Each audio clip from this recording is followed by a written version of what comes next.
Hey guys, what's up? So here's a quick recap of the official server update. First up, we have the new move and attack feature where it's now smoother to move while doing basic attacks without losing your DPS. As you can see from this example, there is a big difference with the old version when your hero is attacking while moving. No more clunky pauses between attacks. But it gets even better when you have attack speed items. Now you can weave in and out of combat seamlessly, all the while keeping up your DPS. So with this smoother movement, can we spam our recalls even faster? Let's find out. Even a lamb will turn its horns on a wicked. Next is Silvanna. The developers simplified her first skill by removing the second phase. It now dashes on a target direction and can stun multiple enemies. Cooldown is also lowered by 1 second in the early game. Her second skill is also buffed with a higher shield and shorter cooldown.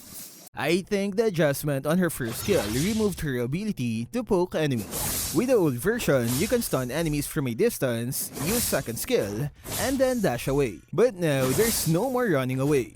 And it's also harder to escape if there's an enemy nearby, because the skill will stop upon hitting the first target. But it's still too early to tell if this was a complete nerf, because some item adjustments were made in favor of Silvanna. Moving on, we have the nerf on Vexana. Her first skill width and speed has been reduced by 10%, making it harder to hit fast-moving enemies. Here we can see the difference to her old version. The devs mentioned Vexana has been dominating the ranks, so they're also toning down her magic power scaling on her second skill.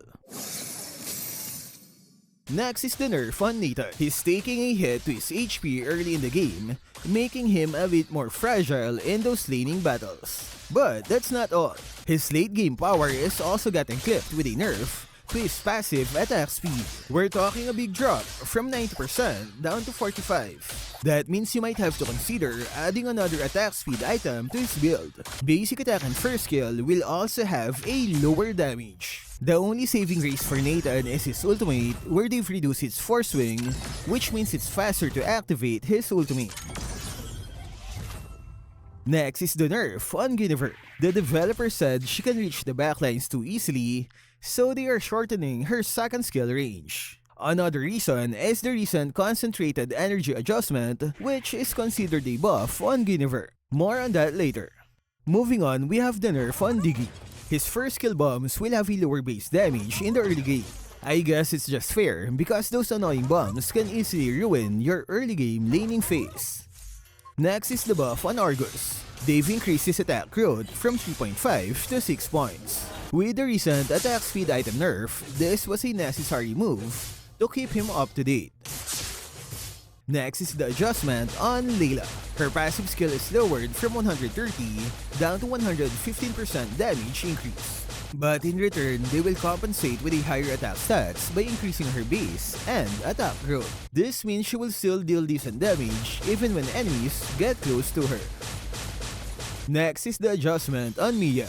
The developer said she's weak in the early game 1 versus 1 fights. To fix this, they've increased her second skill base damage by 3 times in the early game, from 90 to 270 base damage. That means her second skill will now hurt, and they've also reduced the skill delay by 25%. Next is the buff on Paquito. His second skill damage is increased by 50 and 100 points in the early stages of the game. They said it's a way to make him more competitive against other fighters. Jungler Paquitos will love this early game buff. Next is the buff on Hayabusa. They've lowered his ultimate energy cost from 25 down to 15. They want to focus his energy on shurikens instead of his ultimate. Now, let's talk about the biggest change of this update. Masha's Revamp. She's basically a new hero now with a ton of rework skills. Here's a quick rundown. She'll no longer consume too much HP when using her skills, and it works like this. When she has 2 HP bars left, the cost of her skills will only require 50%. And when she has 1 HP bar left, the cost of her skills is free. That means she won't lose HP when using a skill on her last HP bar. First skill passive will deal HP base damage when doing basic attacks. And using the skill will increase her damage and attack speed for the next 2 basic attacks. second skill will now reduce the enemy's attack speed by 50% for 2 seconds. Her ultimate cooldown will now reset each time she loses an HP bar, giving you a chance to use it consecutively.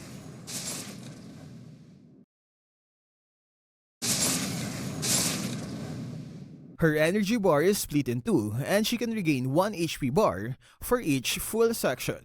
That means you can regain 2 HP bars on a full energy just like this. And she can now use defense items just like a normal hero. Meanwhile, CC immunity and healing received buff are removed when losing an HP bar. It's a massive overhaul, and it'll be interesting to see how the new Masha plays out. Next is the Marksmen Adjustment, where the developers made changes to match their strength during their early game 1 vs 1 fights. Bruno, Clint, Leslie, Hanabi, Ixia, Melissa, Irital, Claude, Granger, 1-1, Popol, and Beatrix will have their HP lowered in the early game, but in return, their early game attack is increased. This means they are easier to kill, but their damage is slightly higher. Carrie and Brody, on the other hand, will only get lower HP stats. Next are the item adjustments. Concentrated Energy will now give 20% hybrid lifesteal instead of spell vamp. That means it can benefit those magic fighters like Guinevere and Silvanna. To balance, they had to lower the HP stats from 700 down to 400. Next is the item Oracle. It will now give 25 physical and magic defense. Previously, it could only give 42 magic defense. This means you can now use it for all kinds of damage. And the price is also lowered by 200 gold. Fighters and tanks will love this one. Next is Radiant Armor, where they changed its build path. You'll now need Silence Robe before you can complete the item. Next are the attack speed items, which are weakened to match the new move and attack feature. Corrosion Sight, Demon Hunter Sword, Sea Halberd, Wind Talker, and Has Claws all got a minus 5% attack speed on their stats. Golden Staff, on the other hand, received a minus 20% attack speed on its unique passive. Inspire will also receive a nerf with a minus 5% attack speed. So all heroes will be slower, but it's easier to move while attacking. Last one is the Draft Pick Adjustment. Epic Rank will get 6 bans, Legends will get 8 bans, and Mythic will have a 10 ban system. And that's it for this official server update. So which heroes will come out on top on this patch? Will basic attack heroes reign the meta this time? Share your thoughts in the comment section. That's all for this video. Stay safe and thank you for watching.